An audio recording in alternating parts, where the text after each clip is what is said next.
Hello दोस्तों, स्वागत है आप सभी का हमारे यूट्यूब चैनल में। आज की कहानी का मुख्य शीर्षक है शव यात्रा। चमारों के गांव में बलहारों का एक परिवार था जो जोहड़ के पार रहता था। चमारों और बलहारों के बीच एक सीमा रेखा की तरह जोहड़ था। बरसात के दिनों में जब जोहड़ पानी से भर जाता था तब बलहारों का संपर्क गांव से एकदम कट जाता था। बाकी समय में पानी कम हो जाने से किसी तरह वे पार करके गांव पहुंचते थे, यानी बलहारों के गांव तक जाने का कोई रास्ता नहीं था। रास्ता बनाने की ज़रूरत कभी किसी ने महसूस ही नहीं की थी। जब किसी चमार को उनकी ज़रूरत पड़ती तो जोहड़ के किनारे खड़े होकर आवाज़ लगा देता। जोहड़ इतना बड़ा भी नहीं था कि बलहारों तक आवाज़ ही न पहुँचे। आवाज़ सुनकर वे बाहर आ जाते थे। परिवार में सिर्फ दो जन ही रहते थे, सुरजा जिसकी उम्र ढल चुकी थी और उसकी बेटी संतो जो शादी के तीसरे साल में ही विधवा होकर मायके लौट आई थी। सुरजा की घरवाली को मरे भी 3 साल हो गए थे। घर बाहर की तमाम जिम्मेदारियों संतो ने संभाल रखी थी। सुरजा वैसे भी काफ़ी कमज़ोर हो चला था, उसे सूझता भी कम था, लेकिन फिर भी गांव के छोटे मोटे काम वह कर ही देता था। सुरजा का एक बेटा भी था जो 10-12 साल की उम्र में ही घर छोड़कर भाग गया था। कुछ साल इधर उधर भटकने के बाद उसे रेलवे में नौकरी मिल गई थी। इस नौकरी ने ही उसे पढ़ने लिखने की ओर आकर्षित किया था। इसी तरह उसने हाई स्कूल करके तकनीकी प्रशिक्षण लिया और रेलवे में ही फिटर हो गया। नाम था कल्लू, जो अब कल्लन हो गया था। जब संतों की शादी हुई थी सारा खर्च कल्लन ने ही उठाया था। सुरजा के पास तो फूटी कौड़ी भी नहीं थी। कल्लन की शादी भी रेलवे कॉलोनी में ही हो गई थी। उसके ससुर भी रेलवे में ही थे। उसे पढ़ी लिखी पत्नी मिली थी, जिसके कारण उसके रहने सहने में फ़र्क आ गया था।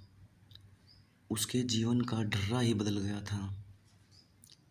गांव वह यकादा ही आया करता था, लेकिन जब भी वह गांव आता चमार उसे अजीब सी नज़रों से देखते थे। कल्लू से कल्लन हो जाने को वे स्वीकार नहीं कर पा रहे थे। उनकी दृष्टि में वह अभी भी बलहार ही था, समाज व्यवस्था में सबसे नीचे, यानी अछूतों में भी अछूत। गांव में वह अपने आप को अकेला महसूस करता था।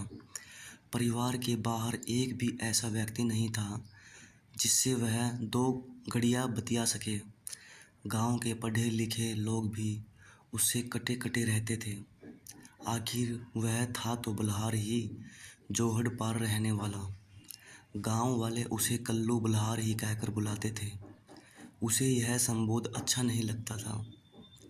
नस्त्र की तरह उसे बांधकर हीन भावना से भर देता था। इस बार वह काफ़ी दिन बाद गांव आया था।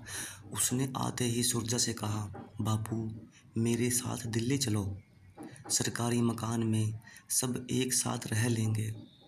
ना बेटे, इब आखिरी भगत में यो गांव क्यों छुड़वावे। पुरखों ने यहाँ आकर किसी ज़माने में डेरा डाला था, यहीं मर खप गए इसी माटी में। इस जोहड़ की डैंग पे रह के जिंदगी काट दी, इब कहाँ जाएंगे। सुरजा ने आंखें मिचमिचाकर अपने मन की बात कही थी, जैसे अतीत में वह कुछ ढूंढ रहा था। कल्लन ने संतों की ओर देखा। वह तो चाहती थी इस जहालत से छुटकारा मिले, लेकिन बापू की बात काटने का उसमें न कभी पहले हौसला था और न अब। बस चुपचाप बैठकर पैरे के अंगूठे से मिट्टी कुदेरने लगी थी, जैसे उसकी सोच उसे कहीं बहुत दूर ले जा रही थी, जहाँ दूर दूर तक भी कोई किनारा दिखाई नहीं पड़ता था। कल्लन ने जोर देकर कहा, बापू यहाँ न तो इज्जत है ना रोटी। चमारों की नज़र में भी हम सिर्फ एक बल्हार हैं। यहाँ तुम्हारी वजह से आना पड़ता है। मेरे बच्चे यहाँ आना नहीं चाहते, उन्हें यहाँ अच्छा ही नहीं लगता। उसकी बात बीच में ही काट कर सुरजा बोला, तो बेटे यहाँ मत आया कर, मारी तो कट जाएगी इसी तरह। बस संतों की फिक्र है, यो अकेली रह जाएगी। यो टूटा फूटा घर भी शायद अगली बारिश ना देख पावे। तुझे जो मारी चिंता है तो तू इस घर को पक्का बनवा दे। सुरजा के मन में यह बात कई बार आई थी, लेकिन कह नहीं पाया था। आज मौका पाकर कह दिया, बापू मेरे पास जो 2-4 पैसे हैं उन्हें यहाँ लगाकर क्या होगा। आपके बाद मैं तो यहाँ रहूँगा नहीं, संतो मेरे साथ दिल्ली चली जाएगी। कल्लन ने साफ साफ कह दिया। सुनते ही सुरजा भड़क गया। उसके मुंह से गालियां फूटने लगी। चिल्लाकर बोला, तू मेरे मरने का इंतज़ार भी क्यों कर रहा है? इसे आज ही ले जा। और हाँ, अपने पैसों की धौंस मुझे ना दिखा। अपने धोरा रख। जहाँ इतनी कटकी है आगे भी कट ही जाएगी। उन दोनों के बीच जैसे अचानक संवाद सूत्र बिखर गए थे। खामोशी उनके इर्द गिर्द फैल गई थी। सुबह होते ही कल्लन दिल्ली चला गया था। पैसों का बंदोबस्त करके वह हफ्ते भर में ही लौट आया था। साथ में पत्नी सरोज और 10 साल की बेटी सलोनी भी आई थी। बेटे को वे उसकी ननिहाल में छोड़कर आ गए थे। कल्लन ने आते ही बापू से कहा, किसी मिस्त्री से बात करो, कल ईंटों का ट्रक आ जाएगा। सुनते ही सुरजा की आंखों में चमक आ गई थी। उसे कल्लन की बात पर विश्वास ही नहीं हुआ था, लेकिन कल्लन ने उसे विश्वास दिलाया था। वह उसी वक्त मिस्त्री की तलाश में निकल पड़ा था। गांव में ज़्यादातर मकान सूरतराम ठेकेदार ने बनाए थे। सुरजा उसी के पास पहुंचा। ठेकेदार जी, हमारा भी एक मकान बना दो। सूरतराम ने पहले तो सुरजा को ऊपर से नीचे तक देखा। तन पर ढंग का कपड़ा नहीं और चला है पक्का मकान बनवाने। सूरतराम जल्दी में था, उसे कहीं जाना था। उसने हंसकर सुरजा को टाल दिया। आज तो टेम ना है, फिर बात करेंगे। सुरजा ने हार नहीं मानी। सुबह ही वह मुंह अंधेरे निकल पड़ा था। पास के गांव में साबिर मिस्त्री था, पुराना कारीगर। सुरजा ने उसे अपने आने का मकसद बताया। साबिर मान गया था। ठीक है, मैं कल आके देख लूँगा, लेकिन अपना मेहनताना पेशगी लूँगा। ठीक है मिस्त्री जी, कल आ जाओ। जोहड़ पे ही हमारा घर है। सुरजा अपनी खुशी छिपा नहीं पा रहा था। लौटते समय उसके पांव जमीन पर नहीं पड़ रहे थे। कमज़ोर शरीर में जैसे भी फुर्ती भर गई थी। जब तक वह लौटकर घर पहुंचा, ईंटें आ चुकी थी। लाल लाल ईंटों को देखकर सुरजा अपनी थकावट भूल गया था। वह उल्लास से भर उठा था। उसने ऐसी खुशी इससे पहले कभी महसूस ही नहीं की थी। जोहड़ पार ईंटें उतरती देखना गांव के लिए किसी आश्चर्य से कम नहीं था। पूरे गांव में जैसे भूचाल आ गया था। गांव के कई लोग जोहड़ के किनारे खड़े थे। रामजीलाल कीर्तन सभा का प्रधान था। भीड़ में वह भी खड़ा था। जब उससे रहा नहीं गया तो चिल्लाकर बोला, अरे ओ सुरजा, यो ईंटें कौन ले आया है? सुरजा ने उत्साहित होकर कहा, अजी बस हमारा कल्लन पक्का घर बनवा रिया है। रामजीलाल की आंखें फटी की फटी रह गई।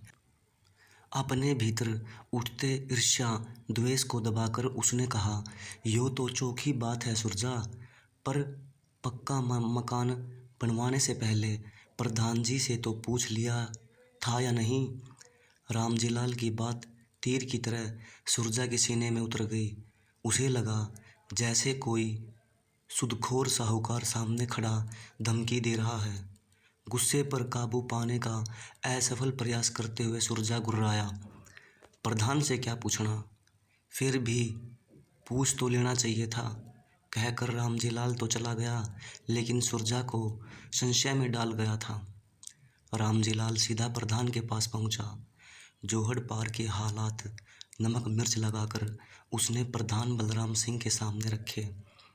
बलराम सिंह ने उस वक्त कोई प्रतिक्रिया जाहिर नहीं की, सिर्फ सिर हिलाकर मूँछों पर हाथ फेरता रहा। प्रधान भी घात था, वह रामजीलाल की फितरत से वाकिफ था।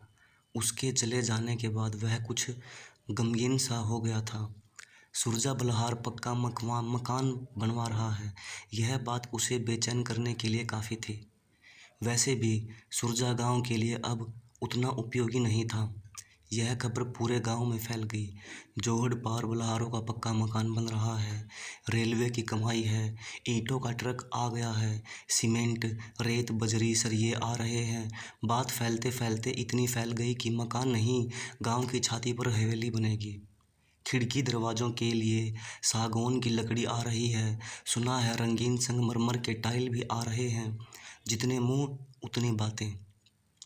अगले दिन सुबह ही प्रधान का आदमी आ धमका था जोहड़ के किनारे। सुरजा को मन मार के उसके साथ जाना पड़ा। सुरजा को देखते ही बलराम सिंह चीखा, अंटी में 4 पैसे आ गए तो अपनी औकात भूल गया। बलहारों को यहाँ इसलिए नहीं बसाया था कि हमारी छाती पर हवेली खड़ी करेंगे। वह ज़मीन जिस पर तुम रहते हो हमारे बाप दादों की है। जिस हाल में हो रहते रहो, किसी को ऐतराज़ नहीं होगा। सिर उठा के खड़ा होने की कोशिश करेगो तो गांव से बाहर कर देंगे।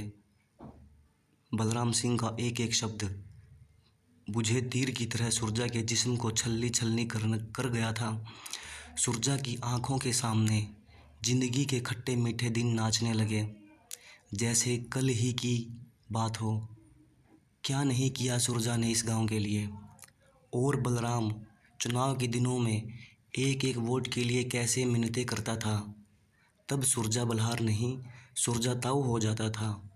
सुरजा ने एक सर्द सांस छोड़ी, बिना कोई जवाब दिए वापस चला गया। बलराम सिंह ने आवाज़ देकर रोकना चाहा, लेकिन वह रुका नहीं।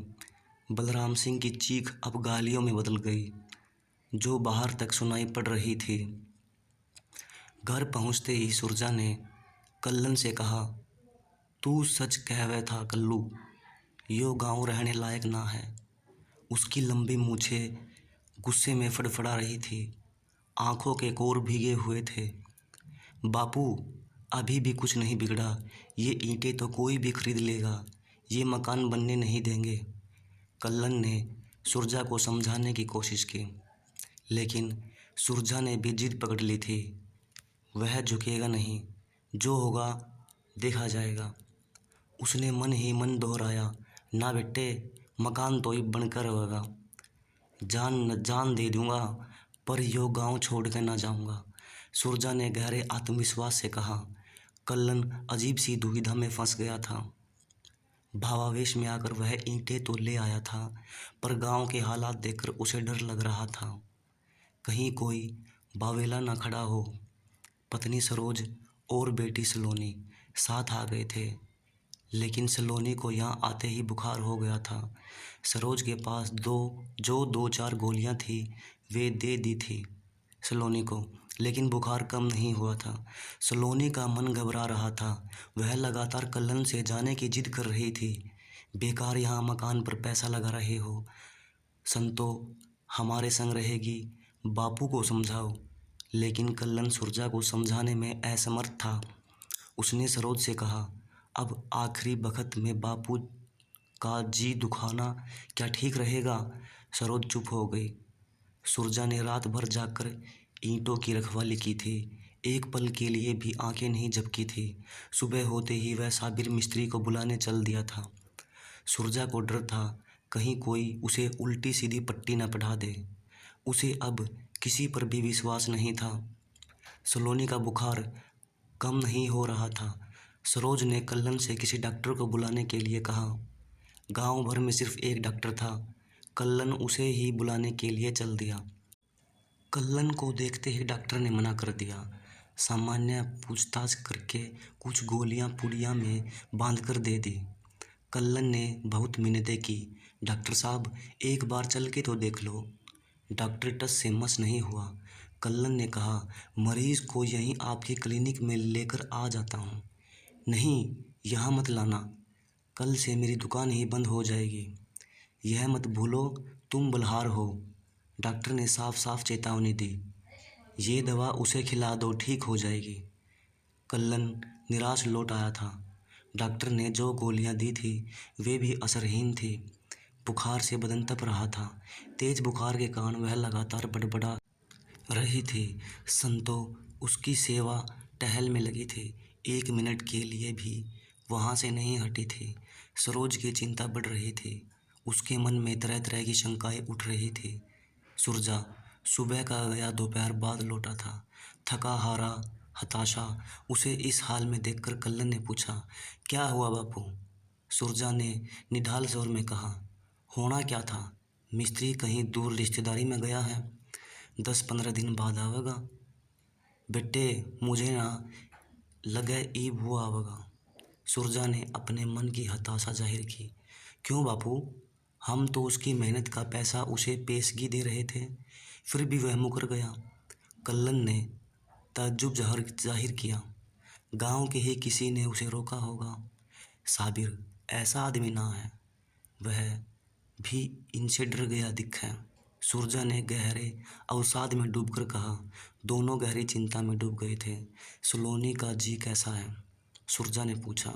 उसकी तबीयत ज़्यादा ही बिगड़ गई है, अस्पताल ले जाना पड़ेगा। कल्लन ने चिंता व्यक्त की। किसी झाड़ फूंक वाले को बुलाओ, कहीं कुछ ओपरा ना हो। सुरजा ने मन की शंका जताई। नहीं बापू, मैं कल सुबह ही उसे लेकर शहर जाऊंगा, बस आज की रात ठीक ठाक कट जाए। कल्लन के स्वर में गहरी पीड़ा भरी हुई थी।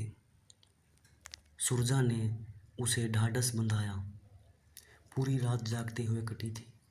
सलोनी की तबीयत बहुत ज़्यादा बिगड़ गई थी। सुबह होते ही कल्लन ने सलोनी को पीठ पर लादा, उसके इर्द गिर्द ठीक से कपड़ा लपेटा। सरोज साथ थी। वे धूप चढ़ने से पहले शहर पहुंच जाना चाहते थे। शहर गांव से लगभग 8-10 किलोमीटर दूर था। आने जाने का कोई साधन नहीं था। कल्लन ने गांव के संपन्न चमारों से बैलगाड़ी मांगी थी, लेकिन बलहारों को वे गाड़ी देने को तैयार नहीं थे। पीठ पर लादकर सलोनी को ले चलना कठिन हो रहा था। वह बार बार पीठ से नीचे की ओर लुढ़क रही थी। कल्लन की पत्नी सहारा देते हुए उसके पीछे पीछे चल रही थी। वे जल्दी से जल्दी शहर पहुंचना चाहते थे, लेकिन रास्ता कांटे नहीं कट रहा था। जैसे जैसे धूप चढ़ रही थी, सलोनी का जिस्म निढाल हो रहा था। उसकी सांसें धीमी पड़ गई थी। शहर लगभग आधा किलोमीटर दूर रह गया था। अचानक कल्लन को लगा जैसे सलोनी का भार कुछ बढ़ गया है। बुखार से तपता जिस्म ठंडा पड़ गया था। उसने सरोज से कहा, देखो तो सलोनी ठीक तो है? सलोनी के शरीर में कोई स्पंदन ही नहीं था। सरोज दाड़ मारकर चीख पड़ी थी, मेरी बेटी को क्या हो गया? देखो तो यह हिल क्यों नहीं रही? उसने रोते हुए कहा। कल्लन ने सलोनी को पीठ से उतारकर सड़क के किनारे लिटा दिया था। वह हताश ठगा सा खड़ा था। उसके अंत में एक हड़कंप सी मच गई थी। 10 वर्ष की जीती जागती सलोनी उसके हाथों में ही मुर्दा जिस्म में बदल गई थी। सब कुछ आंखों के सामने घटा था। वे जोर जोर से चीख रहे थे। रास्ता सुनसान था। उनकी चीखें सुनने वाला भी कोई दूर दूर तक नहीं था। वे काफ़ी देर इसी तरह बैठे रोते रहे। उन्हें सूझ ही नहीं रहा था क्या करें। सड़क किनारे कच्चे रास्ते पर सलोनी के शव को लिए वे तड़प रहे थे। काफ़ी देर बाद एक व्यक्ति शहर की ओर से आता दिखाई पड़ा। उन्हें उम्मीद की एक झलक दिखाई दी। शायद आने वाला व्यक्ति उनकी कोई मदद करे। राहगीर क्षण भर उनके पास रुका, लेकिन बिना कुछ कहे आगे बढ़ गया। शायद उसने उन्हें पहचान लिया था। उसी गांव का था। कल्लन को लगा इंसान की जात ही सब कुछ है। आखिर वे उठे और बेटी का शव कंधों पर रखकर गांव की ओर लौट चले। कंधों पर जितना बोझ था उससे कहीं ज़्यादा बोझ उनके भीतर समाया हुआ था।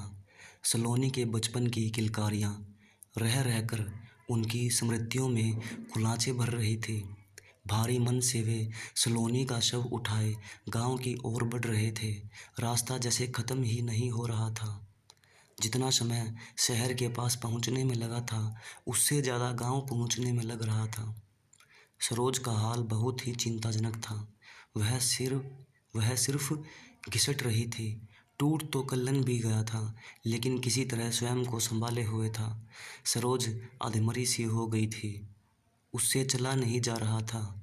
सुरजा ने उन्हें दूर से ही देख लिया था। पहचाना तो उन्हें पास आने पर ही, लेकिन दूर से आती आकृतियों को देखकर उसने अंदाज़ा लगा लिया था। वे जिस तरह सलोनी को ला रहे थे, देखकर उसका माथा ठनका। वह घर से निकलकर सड़क तक आ गया था। सलोनी का शव देखकर वह स्वयं को नहीं संभाल पा रहा था। वह तड़प उठा था। जमीन पर दोहत्थड़ मार मार कर वह रोने लगा था। कल्लन की आंखों से भी बेतहाशा आंसू बह रहे थे। उनका रोना धोना सुनकर संतो भी आ गई थी। उन्हें ढांढस बंधाने वाला कोई नहीं था। शहर से लौटने में उन्हें वैसे ही समय ज़्यादा हो गया था। किसी को बुलाने के लिए भी समय नहीं था। रात भर इंतज़ार करने की स्थिति में नहीं थे। कल्लन चाहता था कि शाम होने से पहले ही देह संस्कार हो जाए। सलोनी के शव को देखकर सरोज बार बार बेहोश हो रही थी। समस्या थी लकड़ियों की। दाह संस्कार के लिए लकड़ियां उनके पास नहीं थी। सुरजा और संतो लकड़ियों का इंतजाम करने के लिए निकल पड़े। उन्होंने चमारों के दरवाज़ों पर जाकर गुहार लगाई थी, लेकिन कोई भी मदद करने को तैयार नहीं था। घंटा भर भटकने के बाद भी वे इतनी लकड़ी नहीं जुटा पाए थे कि ठीक से देह संस्कार हो सके। घर में उपले थे। संतों ने कहा, लकड़ियों की जगह उपले ही ले आओ। चमारों का शमशान गांव के निकट था, लेकिन उसमें बलहारों को अपने मुर्दे फूंकने की इजाज़त नहीं थी। कल्लन की माँ के समय भी ऐसी ही समस्या आई थी। चमारों ने साफ मना कर दिया था। गांव से बाहर 3-4 किलोमीटर दूर ले जाकर फूंकना पड़ा था।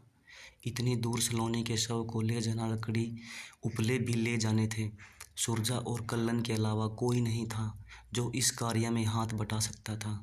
बलहारों के मुर्दे को हाथ लगाने या शव यात्रा में शामिल होने गांव का कोई भी व्यक्ति नहीं आया था।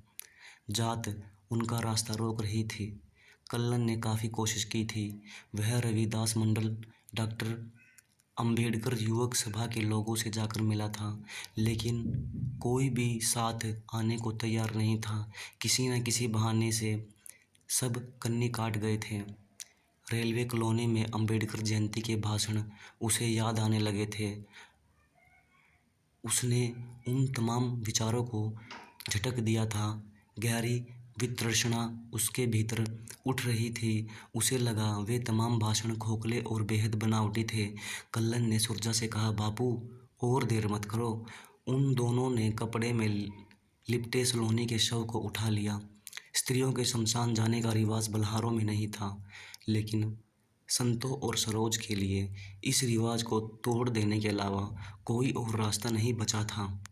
संतों ने लकड़ियों का गट्ठा सिर पर रखकर हाथ में आग और हांडी उठा लिए थे। पीछे पीछे सरोज उपलों भरा टोकरा लिए चल पड़ी थी। इस शव यात्रा को देखने के लिए चमारी ने अपनी छत पर चढ़ी गई थी। उनकी आंखों के कोर भीगे हुए थे, लेकिन बेबस थी, अपने अपने दायरे में कैद। बलहार तो आखिर बलहार ही थे, अपने ही नहीं, उन्हें तो दूसरों के मुर्दे भी ढोने की आदत थी। चमारों का गांव और उसमें एक बलहार परिवार। कहानी अच्छी लगे तो चैनल को लाइक सब्सक्राइब ज़रूर कीजिएगा।